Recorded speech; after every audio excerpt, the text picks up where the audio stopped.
Il l'avait mise à la porte. Elle. Et l'enfant. Sans la moindre hésitation. Sans explication plus humaine que ce mot cruel jeté à la figure, par. Tout cela, simplement parce qu'elle lui avait annoncé, le cœur battant, qu'elle était enceinte, alors qu'il avait, en secret, subi une vasectomie. Une décision irréversible qu'il n'avait jamais osé lui révéler. Assis dans le silence feutré du salon, les yeux posés sur Béatrice et Bernard jouant au sol, Armand sentait une angoisse monter en lui, telle une marée froide et inexorable. Ce tableau familial, autrefois source de paix et de bonheur, lui paraissait soudain étranger, presque menaçant. Il savait, au fond de lui, que ce calme apparent ne durerait plus très longtemps. « As-tu déjà pensé à avoir un autre bébé » demanda Béatrice, son visage illuminé par un sourire sincère. La question tomba comme une pierre dans l'estomac d'Armand. Il tenta de répondre par un sourire, mais celui-ci n'atteignit jamais ses lèvres. À la place, un nœud se forma dans sa gorge. Chaque fois que Béatrice évoquait l'idée d'un nouvel enfant, quelque chose en lui se brisait un peu plus. Et pourtant, elle rayonnait. Sa voix, douce et légère, emplissait la pièce d'une chaleur presque irréelle. Armand, lui, sentait une ombre se glisser dans la lumière. Une décision prise il y a des mois, dans un moment de solitude et de peur, menaçait à présent de tout faire voler en éclats. Il se souvenait très bien du jour où il était entré dans ce cabinet médical. Le couloir blanc. L'odeur antiseptique. Le tintement froid des instruments. À l'époque, cela lui avait semblé être le bon choix. Leur famille était complète, pensait-il. Avec la pression du travail, les responsabilités écrasantes, et cette fatigue sourde qui ne le quittait jamais, il s'était convaincu qu'il ne pourrait pas donner davantage. Il avait donc opté pour la solution radicale. Définitive. Mais ce qu'il n'avait pas prévu, c'était le poids terrible du secret. Le silence, plus lourd que la douleur. Chaque fois que Béatrice parlait d'un deuxième enfant, c'était comme si une main invisible serrait son cœur. « On n'a pas besoin de décider ça maintenant », répondit-il, tentant de masquer la tension dans sa voix. Béatrice, absorbée par les rires de Bernard, ne vit pas le trouble sur son visage. Mais Armand le savait, cette conversation, il ne pourrait pas l'éviter indéfiniment. Le mensonge devenait insupportable. Le silence, un poison lent. Il craignait par-dessus tout sa réaction. Et si elle voulait réellement un autre enfant? Comment lui dire qu'il l'en avait privé sans même lui demander son avis? La peur de perdre son amour, sa confiance, sa lumière, le paralysait. Puis, un soir, le destin frappa à la porte de leur vie. Béatrice entra dans le salon, les yeux brillants d'une lueur qu'il ne lui connaissait presque plus. Elle tenait quelque chose dans sa main, un petit objet chargé de promesses. Elle s'approcha, le cœur battant, un sourire radieux éclairant son visage. « Armand, tu ne vas pas y croire, dit-elle dans un souffle. Elle lui tendit un test de grossesse. « Nous allons avoir un bébé. » Armand fixa le test. Le résultat positif scintillait devant ses yeux comme un coup de tonnerre dans un ciel bleu. Il resta figé. Non, ce n'était pas possible. Il se sentit basculer, le sol se dérobant sous ses pieds. Sa vision se brouilla. Le cœur au bord de l'explosion. Non, non, ce n'est pas possible, murmura-t-il, glacé. Il se leva d'un bond, recula comme si la simple présence de Béatrice l'agressait. Son regard fuyant, son souffle court, il prononça des mots qu'il n'aurait jamais cru devoir dire. « Tu m'as trompé, Béatrice. » Béatrice recula, foudroyée. Elle ne comprenait pas. « Armand, qu'est-ce que tu dis ? » ?»« Je ne comprends pas. C'est ton enfant. C'est à nous. » Mais lui, aveuglé par la panique, ne pouvait entendre. Il hurla presque. « Je me suis fait vasectomiser l'année dernière. Tu comprends ? Et je ne t'ai rien dit parce que je pensais qu'on n'avait plus besoin d'enfants.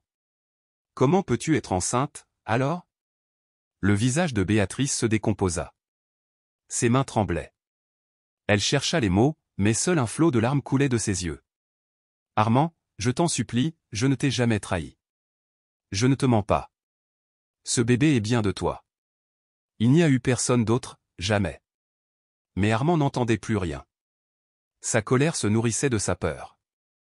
Une peur ancienne, profonde. Celle de ne pas être à la hauteur. D'échouer. De reproduire les erreurs de son propre père, cet homme absent, fuyant. Il avait grandi dans le silence et le vide, et cette peur de devenir à son tour un père défaillant l'avait poussé à prendre une décision irréversible. Il voulait protéger sa famille, mais peut-être l'avait-il trahi en voulant trop la contrôler. « Arrête de mentir !» hurla-t-il, la voix brisée. « Tu m'as trompé, Béatrice. Tu as détruit notre famille. » Elle tenta de lui prendre les mains, de le toucher, de le retenir. Mais il la repoussa. « Armand, écoute-moi. Je t'en supplie. Peut-être que la vasectomie a échoué, ça arrive. On peut consulter un médecin, on peut vérifier ensemble. Mais s'il te plaît, ne nous abandonne pas. Pas comme ça. » Il détourna les yeux, incapable de soutenir son regard. « Sors d'ici. Je ne veux plus te voir. Je ne peux pas. » Les mots furent comme des lames. Ils lacérèrent le cœur de Béatrice. Elle n'aurait jamais cru qu'il la mettrait à la porte, qu'il refuserait même de l'écouter. Tremblante, elle ramassa ses affaires dans un silence glacé. Bernard dormait à l'étage, inconscient de la tempête qui emportait ses parents. Dehors, la nuit était tombée. Froide. Cruelle. Béatrice marcha sans but, les larmes roulant sur ses joues. Elle ne savait ni où aller, ni quoi penser. Comment tout avait-il pu s'effondrer si brutalement? À l'intérieur, Armand était resté là, seul. Le silence de la maison était assourdissant. Il regarda la porte, encore entr'ouverte. Et dans ce vide, une question commença à s'infiltrer lentement. Et si elle disait vrai? Et si, en voulant éviter le pire, il l'avait déjà commis? Le cœur en ruine, l'espoir dans une cabane. Et s'il venait de commettre la plus grande erreur de sa vie? Cette pensée obsédait Armand, telle une marée montante envahissant peu à peu chaque recoin de son esprit. Mais affronter la possibilité d'un autre enfant, raviver ses peurs anciennes, ses insécurités tapies dans l'ombre de son âme, c'était un poids bien trop écrasant. Il se sentait prisonnier, égaré au milieu d'un désert sans repère, et maintenant que Béatrice était sortie de sa vie, il se demandait avec angoisse s'il pourrait un jour réparer ce qu'il avait détruit de ses propres mains. Pendant ce temps, Béatrice marchait à travers les rues sombres, serrant son fils contre elle, comme pour l'abriter du monde. La pluie battante se mêlait à ses larmes, lavant son visage sans pouvoir effacer sa douleur. Bernard, encore tout petit, s'agrippait à sa mère, sentant l'angoisse vibrer dans sa poitrine sans pouvoir en comprendre l'origine. Chaque goutte qui frappait le sol résonnait dans le cœur de Béatrice comme une note de désespoir supplémentaire. Son univers, autrefois solide comme le roc, s'effritait à vue d'œil. Chaque pas la rapprochait du néant, chaque souffle la vidait un peu plus. La nuit, glaciale, se superposait au froid qui s'était installé en elle depuis que la porte de sa maison s'était refermée derrière elle. Elle n'avait plus rien. Ni toit, ni mari. Juste son enfant et une douleur immense, béante, impossible à nommer. Au loin, une silhouette se dessina, une cabane délabrée, à peine éclairée par un vieux lampadaire faiblissant. Animée par l'instinct de survie, Béatrice s'y dirigea, poussée par l'épuisement plus que par l'espoir. La bâtisse était en piteux état, vitres brisées, toit éventré, murs rongés par l'humidité. Mais c'était un abri, et ce soir, c'était tout ce dont elle avait besoin. À l'intérieur, elle tenta de sécher Bernard avec les pans trempés de son chemisier. Ses mains tremblaient. Son corps était à bout. Alors, elle s'effondra sur le sol, toujours serrant son fils contre elle, comme s'il était son dernier souffle d'humanité. Le désespoir l'enveloppait, lourd comme une couverture mouillée. Elle se sentait seule, piégée dans un cauchemar dont elle ne savait comment s'échapper. Le temps s'étira, flou et interminable. Béatrice ne savait plus si une heure ou une nuit entière s'était écoulée, lorsque soudain, un bruit sec retentit. La porte grinça. Une silhouette imposante se dessina dans l'ombre. Béatrice sursauta, son cœur battant la chamade. C'était un homme dans la quarantaine, aux yeux sombres mais pleins de bonté. Il s'appelait Maurice. En voyant cette femme effondrée, tenant un bébé dans ses bras au milieu de cette ruine, il sentit quelque chose se fissurer en lui. Il s'approcha lentement, veillant à ne pas l'effrayer. Le regard qu'elle leva vers lui était chargé de peur, de méfiance, mais aussi de détresse. Et Maurice, d'un simple coup d'œil, comprit que cette femme avait été brisée, comme lui autrefois. Il n'était pas de ceux qui passaient leur chemin. Il était de ceux qui tendaient la main, même s'il ne comprenait pas encore pourquoi. Maurice avait grandi dans un monde rude, marqué par la violence, la pauvreté et les injustices. Il avait appris très tôt à ne compter que sur lui-même. Mais il avait aussi décidé, un jour, que sa vie ne se résumerait pas à survivre. Il avait lutté pour s'en sortir, construit pierre après pierre une petite entreprise de réparation qui lui permettait de vivre honnêtement. Pourtant, malgré ses réussites, un vide persistait. Il n'avait jamais fondé de famille, jamais osé aimer profondément. Ses blessures le retenaient encore, l'empêchant de se livrer tout à fait. Il venait parfois dans cette vieille cabane pour s'y isoler, y trouver un semblant de paix intérieure. Mais ce soir, en voyant Béatrice et Bernard, quelque chose changea en lui. Il ne pouvait pas détourner les yeux. Il ne voulait pas. Il s'assit doucement à ses côtés, sans un mot, juste une présence calme et rassurante. « C'est bon. » murmura-t-il d'une voix chaude, posée. « Tu n'as pas à rester dehors, surtout pas avec un enfant. Cette cabane est à moi. Toi et ton fils pouvez rester ici aussi longtemps que vous le souhaitez. Il y a un toit, un peu de nourriture. C'est un endroit sûr. » Béatrice resta interdite. Elle ne comprenait pas comment un parfait inconnu pouvait faire preuve d'autant de gentillesse. Mais dans les yeux de Maurice, elle ne vit ni jugement, ni pitié. Seulement une sincérité désarmante. Elle hésita, puis laissa tomber les barrières, ne pouvant plus tout porter seule. « Je ne sais pas quoi faire, dit-elle, la voix brisée. Mon mari m'a mise à la porte. Il croit que je l'ai trompé. Mais je jure, je n'ai rien fait. » Maurice écouta, en silence, sentant chaque mot s'imprimer en lui comme une blessure partagée. Il ne connaissait pas l'homme dont elle parlait, mais il savait une chose, aucune femme, aucun enfant ne méritait d'être jeté dehors ainsi. Dans les yeux de Béatrice, il vit une force fragile, une flamme vacillante, mais toujours présente. « Tu n'as pas besoin de te justifier maintenant, répondit-il doucement. Viens. Je vais te montrer les chambres. Elle le suivit, encore méfiante, mais guidée par un instinct qui lui disait qu'elle pouvait lui faire confiance. Dans la petite maison attenante à la cabane, Maurice alluma quelques lumières et lui tendit un trousseau de clés. Le garde-manger est plein. Si tu as besoin de quoi que ce soit, je ne suis jamais loin. Appelle-moi. Il lui donna une carte avec son numéro. Béatrice sentit ses jambes trembler, pas de peur, cette fois, mais d'émotion. Une chaleur timide se propageait en elle. Merci, Maurice. Je ne sais pas comment. Tu n'as pas besoin de me remercier, coupa-t-il avec un sourire tendre. Prends soin de ton fils. Repose-toi. Le reste viendra. Alors, pour la première fois depuis longtemps, Béatrice parla. Elle laissa tomber les mots comme on vide un trop-plein de silence. Tu sais, Maurice, j'ai toujours rêvé d'avoir 2 enfants. Je voulais que Bernard ait un petit frère. Mais Armand, il ne comprenait pas. Il disait qu'on avait déjà ce qu'il fallait. Je pensais qu'il changerait d'avis avec le temps, comme pour Bernard. Elle s'interrompit, avala une larme. Ce que je ne savais pas, c'est qu'il avait subi une vasectomie. Il ne m'a jamais rien dit.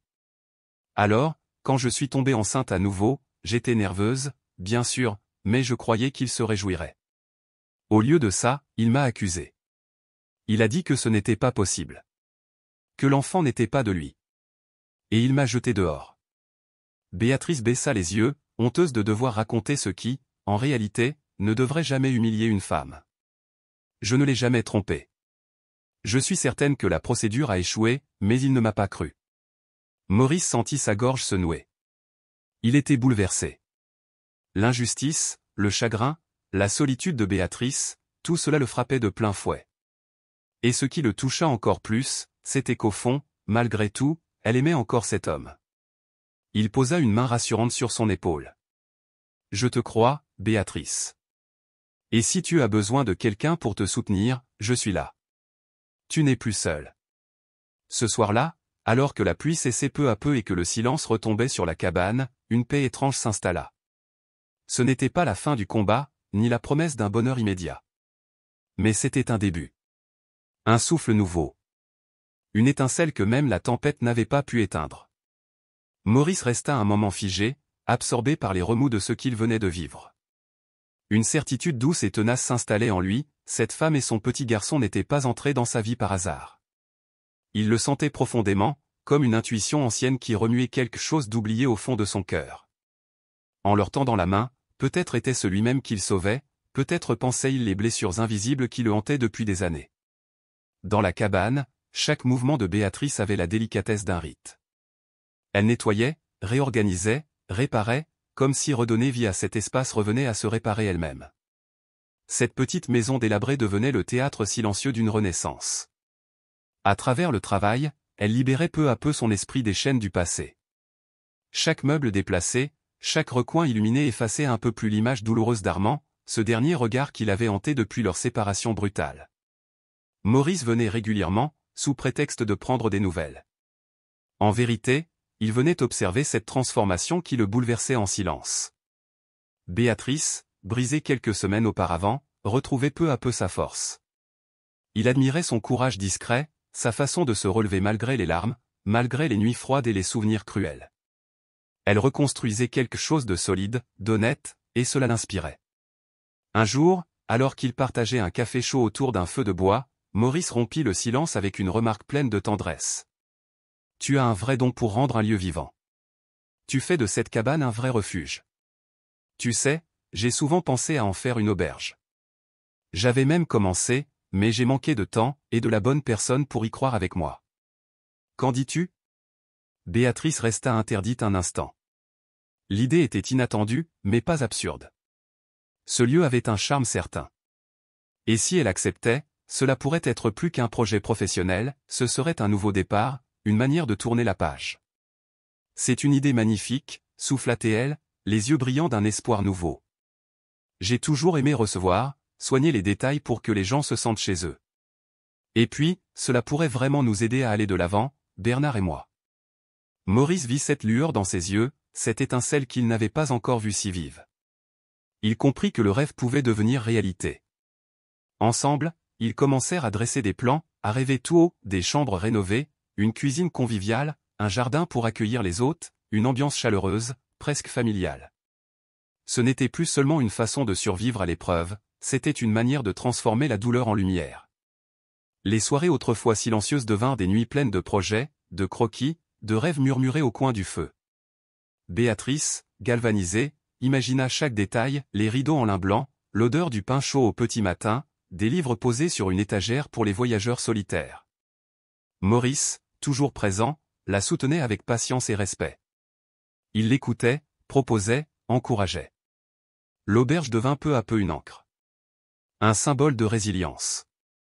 Un moyen de croire à nouveau que la vie pouvait offrir des secondes chances. Pendant ce temps, Armand errait en ville. Il n'acceptait toujours pas ce qu'il percevait comme une trahison. Les images de Béatrice enceinte, ses doutes, sa colère, tout cela l'empoisonnait. Puis un jour, par un pur hasard cruel, il la vit. Elle était attablée dans un petit restaurant local, en compagnie de Maurice. Il riait, parlait avec animation, probablement à propos des travaux de l'auberge. Mais Armand, aveuglé par sa propre douleur, ne vit que la complicité, le rire, la tendresse. Pour lui, la scène était une gifle. Il s'approcha sans réfléchir, le cœur battant de rage. « Alors c'est ça ? Tu m'as vraiment trompé ? D'abord tu reviens enceinte, et maintenant tu es là, avec lui, à faire comme si de rien n'était. Tu as détruit notre famille, Béatrice. » Les mots d'Armand résonnèrent dans le silence, lourds comme des pierres jetées en pleine poitrine. Béatrice sentit l'ancienne douleur remonter d'un coup, mais cette fois, quelque chose avait changé. Elle ne recula pas. Elle ne chercha pas à se défendre. Maurice, inquiet, observa Armand avec méfiance. Il comprit vite que la jalousie avait tout obscurci chez cet homme. Béatrice se redressa, les épaules droites. Sa voix, quand elle répondit, était calme, posée, presque glaciale. « Armand, je ne te dois plus aucune explication.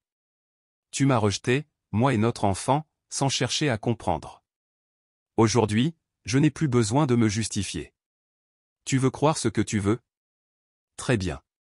Mais je n'entrerai plus dans ton monde de soupçons et de colère. » Armand resta muet. Il s'attendait à des larmes, à des excuses. Pas à cette fermeté, cette force. Pour lui, c'était la preuve ultime. La trahison. Le cœur plein de rancune, il tourna les talons. Béatrice, elle, se tourna à nouveau vers Maurice. Elle n'avait plus de temps à perdre à essayer de convaincre quelqu'un qui ne l'avait pas respectée. Le projet de l'auberge était bien plus que du travail. C'était sa revanche douce, sa renaissance. Une vie bâtie sur l'estime de soi, la résilience et l'amour véritable pour son enfant. Les mois passèrent. L'auberge vit le jour, dans une harmonie qui dépassa les attentes. Chaque chambre portait la trace de Béatrice, les draps frais, les fleurs des champs, les livres posés sur des tables en bois ciré. Les visiteurs affluaient, charmés par l'accueil chaleureux, par l'ambiance paisible et simple qui régnait ici. Puis vint le moment tant attendu. Béatrice sentit les premières contractions alors qu'elle préparait la salle commune pour de nouveaux clients. Maurice, qui n'était jamais bien loin, s'approcha aussitôt et, sans hésiter, la conduisit à l'hôpital. Il resta à ses côtés, tenant sa main, murmurant des mots d'apaisement quand les douleurs s'intensifiaient. Il fut là lorsque Michel poussa son premier cri, lorsqu'il vit les larmes de soulagement inonder le visage de Béatrice. Quelques jours plus tard, elle revint à la cabane transformée, Michel blotti contre elle. L'auberge l'attendait, prête à accueillir ce nouveau chapitre de sa vie. Et si le travail était exigeant, elle n'était plus seule. Maurice était là, désormais, comme une présence fidèle. Il ne cherchait pas à remplacer qui que ce soit. Il n'imposait rien. Il était là, simplement, comme un roc discret sur lequel Béatrice pouvait s'appuyer. Dans les rires de Bernard, dans les gazouillis de Michel, dans le crépitement du feu de cheminée, une nouvelle vie s'était installée. Une vie où la douleur avait cédé la place à la paix. Où le passé, bien que toujours là, ne gouvernait plus. Où chaque matin portait la promesse d'un jour meilleur. Et dans cette auberge nichée entre bois et silence, une femme qui avait connu l'abandon, le doute et la solitude bâtissait, pierre après pierre, une existence lumineuse. Maurice ne se contentait plus d'être un simple ami ou conseiller. Il s'était peu à peu imposé comme un pilier discret dans la vie de Béatrice, l'aidant à gérer les aspects pratiques de l'entreprise, tout en lui offrant le soutien émotionnel indispensable à sa reconstruction. Béatrice, jadis brisée, s'épanouissait à nouveau. Elle retrouvait une confiance en elle qu'elle croyait perdue, une force intérieure nourrie par l'amour qu'elle portait à ses deux fils et par le sentiment profond de bâtir quelque chose qui avait du sens. L'auberge, fruit de ses efforts et de ses nuits sans sommeil, devenait chaque jour un symbole de sa résilience. Elle y trouvait un accomplissement intime, un sentiment de réussite qu'aucun diplôme ni aucun ancien amour n'avait su lui offrir. Bernard et Michel, ces deux petits soleils, grandissaient joyeux, pleins de vie, et faisaient rayonner chaque recoin de sa maison et de son cœur. Maurice continuait de venir régulièrement. Son amitié fidèle s'était transformée en une forme de présence bienveillante, silencieuse, mais profondément ancrée. La vie, autrefois disloquée en mille éclats, s'était reconstruite lentement, sur des bases solides, nées de la douleur mais aussi du courage. Puis, un jour apparemment banal, alors que l'auberge vibrait de l'agitation des arrivées et des départs, un client franchit la porte, sans que Béatrice ne se doute un instant de ce que sa venue provoquerait. Un homme fatigué, aux traits tirés, usé par la vie. Il n'était pas là pour les paysages ni pour les chambres confortables. Il avait seulement besoin d'un peu de répit, d'un souffle d'air dans une existence qui l'étouffait de regrets et de silence mal assumés. Armand. Il n'avait aucune idée de qui tenait cette auberge. Il voulait juste fuir quelques jours l'agitation de sa vie. Mais le destin, ce sculpteur invisible des secondes ordinaires, l'avait conduit précisément là où il devait être. En entrant, il fut accueilli par un employé souriant qui lui remit la clé de sa chambre. Armand monta directement, fuyant les regards, à la recherche d'un moment de paix, ignorant que, dans les coulisses, à quelques pas de là, Béatrice orchestrait sa symphonie quotidienne de draps propres, de sourires accueillants et d'organisation discrète. Cette femme qu'il avait brutalement rejetée vivait, travaillait, aimait dans cet endroit qu'il avait choisi par pur hasard. Ce soir-là, alors que Béatrice berçait tendrement Michel contre son cœur, elle sortit faire sa dernière ronde. L'air était frais, apaisant. Puis elle le vit. Assis seul sur la terrasse, le regard perdu dans le vide, Armand paraissait un homme vidé, presque méconnaissable. Son visage portait les marques du remords, et son corps semblait ployé sous le poids invisible de ses choix passés. Béatrice sentit son cœur s'emballer. Elle pensa fuir, éviter cette confrontation, mais quelque chose en elle ou peut-être cette nouvelle force qu'elle avait conquise la poussa à avancer. Elle marcha vers lui, droite, résolue. Elle n'avait plus peur de son regard ni de ses jugements. Lorsqu'Armand leva les yeux, la surprise laissa vite place à une peur sourde. Ils se figèrent tous deux, prisonniers d'un silence plus bruyant que mille mots. Béatrice le fixa. L'homme devant elle n'était plus celui qui l'avait rejeté avec une cruauté glaciale. Il semblait cassé, hanté. « Béatrice, que fais-tu ici » murmura-t-il, déboussolé. Je gère cette auberge, répondit-elle d'une voix ferme mais calme. C'est ma maison depuis que tu m'as mise dehors. Les mots claquèrent comme un vent sec sur la peau. Armand n'en revenait pas. Cette auberge, ce refuge où il espérait noyer ses pensées, appartenait à celle qu'il avait reniée sans laisser place au dialogue ni à la vérité. Il la regarda longuement, mesurant à quel point elle avait changé. Elle se tenait là, droite, sûre d'elle, belle de dignité retrouvée. Mais ce choc ne fut rien comparé à ce qui suivit. Lorsqu'il s'approcha, il vit un petit garçon dans les bras de Béatrice. Michel. Ses yeux brillants et son visage lui firent l'effet d'un coup au cœur. Armand sentit sa gorge se nouer. C'était lui. Il n'y avait aucun doute. Chaque trait, chaque mimique était un reflet de sa propre enfance. Puis Bernard arriva en courant, riant, se jetant dans les bras de sa mère. Armand resta là, figé, submergé par une tempête d'émotions contradictoires. Il voulait parler, mais les mots lui manquaient. Béatrice, je. Michel, il me ressemble tant.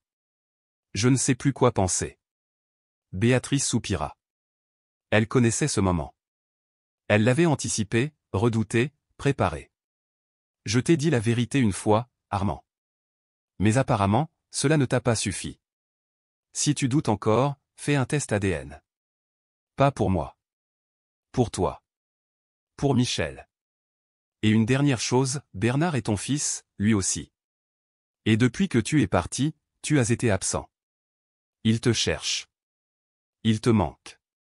Ne laisse pas tes erreurs peser sur leur vie. Les mots tombèrent comme des pierres dans l'âme d'Armand. Il comprit qu'il ne pouvait plus fuir. Les enfants n'avaient pas apporté les conséquences de ses peurs ni de sa lâcheté. Il acquiesça lentement, incapable de nier l'évidence. Tu as raison, Béatrice. Je vais faire le test.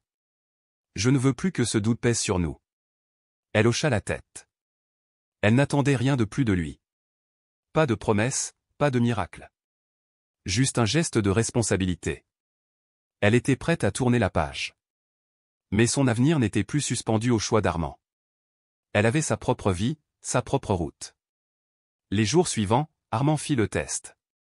Chaque heure d'attente fut une torture. Puis, enfin, l'enveloppe arriva. Il l'ouvrit avec des mains tremblantes, le cœur battant. Michel était bien son fils. Le soulagement se mêla aussitôt à une culpabilité immense.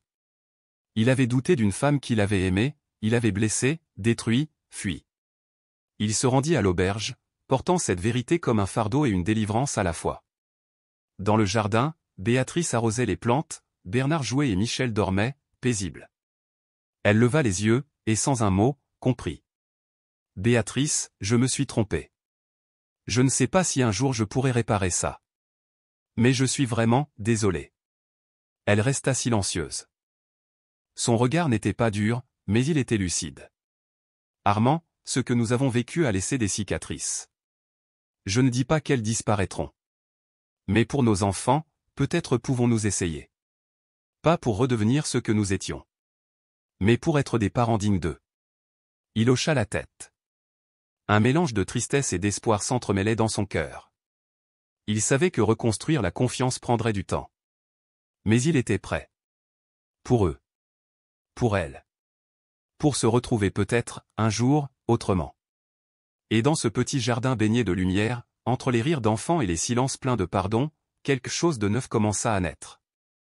Une possibilité. Une réconciliation. Un avenir. Le médecin prit une profonde inspiration avant de prononcer des mots qui allaient bouleverser toutes les certitudes, bien que très rares, il était scientifiquement possible qu'une vasectomie se réinverse naturellement. Et c'était sans doute ce qui s'était produit dans le cas d'Armand. Cette grossesse, qu'il avait cru impossible et qu'il avait interprétée comme une trahison, était en réalité le fruit d'un miracle médical. Ce qui aurait pu être une source de bonheur intense devint malheureusement l'origine d'une immense souffrance. Les analyses médicales furent formelles, Armand n'était plus stérile. La vérité éclata, nue, brutale, inéluctable. Armand, abasourdi, sentit le sol se dérober sous ses pieds. La culpabilité le submergea comme une marée noire. Il avait accusé Béatrice, sans preuve, sans lui laisser la moindre chance de s'expliquer. Il avait détruit leur mariage, éloigné l'amour de sa vie, rejeté l'enfant qu'il avait tant désiré, tout cela à cause de ses propres insécurités, de ses peurs enfouies, de cette incapacité à faire confiance. Et maintenant que la vérité lui éclatait au visage, il ne lui restait plus que le goût amer du regret et une brûlure intérieure, celle d'avoir perdu un trésor par sa propre faute. Mais Armand n'était pas un homme à se laisser ronger sans réagir. Il savait que des excuses, aussi sincères soient-elles, ne suffiraient pas. Il voulait se battre pour reconquérir Béatrice. Non pas en parole, mais en acte. Il fallait qu'il lui prouve qu'il avait changé, qu'il était prêt à l'aimer autrement, mieux, avec respect et humilité. Alors il commença à revenir, timidement, à la maison.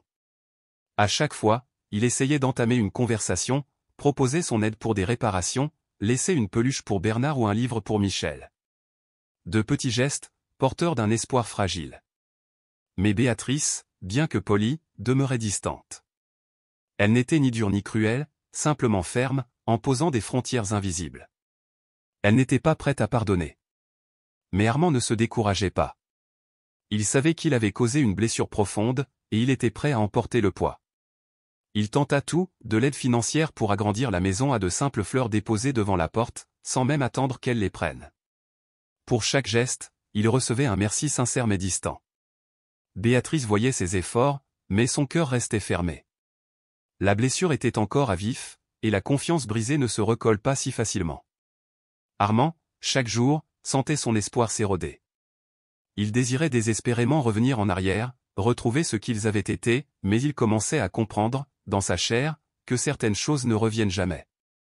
Un après-midi, alors qu'il s'apprêtait à frapper une fois de plus à la porte de l'auberge, il croisa Maurice, qui sortait calmement, un panier à la main. Le regard que Maurice lui lança n'était pas méchant. Il était chargé d'une gravité bienveillante. Puis il parla, doucement, avec cette voix posée qu'Armand avait toujours respectée. Peut-être qu'il est temps d'accepter que les choses ont changé. Armand le fixa, silencieux. Tu ne peux pas forcer Béatrice à te pardonner. Ni à t'aimer comme avant. Ce que tu peux faire, c'est être le meilleur père possible pour Bernard et Michel. Et, si elle l'accepte un jour, être un ami pour elle. Rien de plus. Ces mots tombèrent comme une pluie glacée sur son cœur. Et pourtant, il disait vrai. Dans sa quête éperdue de reconquête, Armand n'avait pas vu que Béatrice avait changé. Qu'elle avait bâti une nouvelle vie, retrouvé sa dignité, sa lumière. Et peut-être, tout simplement, qu'elle n'avait plus besoin de lui. Avec un mélange de douleur et de lucidité, Armand comprit que son plus bel acte d'amour serait peut-être de respecter le choix de Béatrice, son espace, son chemin. Cela ne signifiait pas abandonner tout espoir, mais reconnaître que la relation, si elle devait renaître, ne pourrait jamais être la même. Il fallait du respect. Du silence. De la patience. Les mois passèrent, et l'auberge reprit vie comme jamais. Béatrice, épaulée par Maurice, construisait chaque jour un nouveau chapitre de son existence. Elle rayonnait, non pas de joie insouciante, mais de cette force intérieure que seuls les survivants des tempêtes possèdent. Peu à peu, entre elle et Maurice, quelque chose d'autre que de l'amitié commença à naître. De petits signes discrets, un regard un peu plus long, une main qui effleure l'épaule sans se presser, un silence partagé qui disait plus que bien des mots. Leur complicité était palpable. Maurice, toujours là, toujours attentif, avait vu Béatrice au plus bas. Il l'avait soutenue sans condition, sans jamais attendre quelque chose en retour. Et aujourd'hui, il voyait en elle une femme admirable. La tendresse qu'elle offrait à ses enfants, l'engagement qu'elle mettait dans chaque geste à l'auberge, la force avec laquelle elle avait reconstruit sa vie. Tout cela éveillait en lui un sentiment profond. Peut-être de l'amour. Peut-être plus. De son côté, Béatrice sentait son cœur frémir à nouveau. Une sensation douce, timide, presque effrayante. Elle n'était pas encore prête, elle le savait. Les cicatrices de son passé n'étaient pas totalement refermées. Mais la présence constante de Maurice, sa patience, sa bienveillance silencieuse, faisaient naître en elle une paix qu'elle n'avait plus connue depuis longtemps. Elle se surprenait à l'attendre. À chercher son regard. À sourire sans même s'en rendre compte. Et pendant ce temps, Armand, en retrait, regardait de loin. Il venait moins souvent. Non pas par lâcheté, mais par respect. Chaque visite lui rappelait ce qu'il avait perdu. Le voir, lui, Maurice, rire avec Bernard, porter Michel dans ses bras, participer à la vie de cette famille recomposée, était pour Armand à la fois un supplice et une leçon d'humilité. Ce bonheur-là, il l'avait autrefois. Mais il ne l'avait pas su protéger. Un après-midi ensoleillé, la scène ressemblait à une peinture, dans le jardin fleuri de l'auberge, Maurice jouait avec les enfants. Le rire de Bernard résonnait comme un chant, Michel gloussait de bonheur dans les bras de l'adulte. Non loin, Béatrice arrosait ses plantes, caressant doucement les pétales de ses roses. De temps à autre, elle levait les yeux, observait la scène, et un sourire paisible illuminait son visage. Il n'y avait pas de mots, pas de promesses. Juste une évidence tranquille, ils étaient bien. Ensemble. Ce qu'ils construisaient là, jour après jour, avait la beauté de l'authenticité. Pas une passion brûlante et éphémère, mais un amour lent, enraciné, né de la confiance, du respect, et de la tendresse partagée. Et Béatrice, dans le silence de son cœur, le savait, elle avait enfin trouvé la paix. C'est l'histoire d'une femme brisée qui s'est relevée. L'histoire d'une résilience. D'un amour qui meurt, et d'un autre qui naît. Une femme qui a osé reconstruire sa vie, pierre par pierre, sans renier son passé, mais sans s'y enfermer non plus. Et toi, que penses-tu de cette histoire? Penses-tu que Béatrice aurait dû pardonner Armand? Ou bien avait-elle raison de tourner la page, et de se laisser doucement porter vers un nouvel amour, plus doux, plus mûr? Laisse ton avis dans les commentaires. Et si tu veux découvrir d'autres histoires vraies, inspirantes et bouleversantes, abonne-toi à la chaîne, like la vidéo et active la cloche pour ne rien rater. À très bientôt, pour une nouvelle histoire.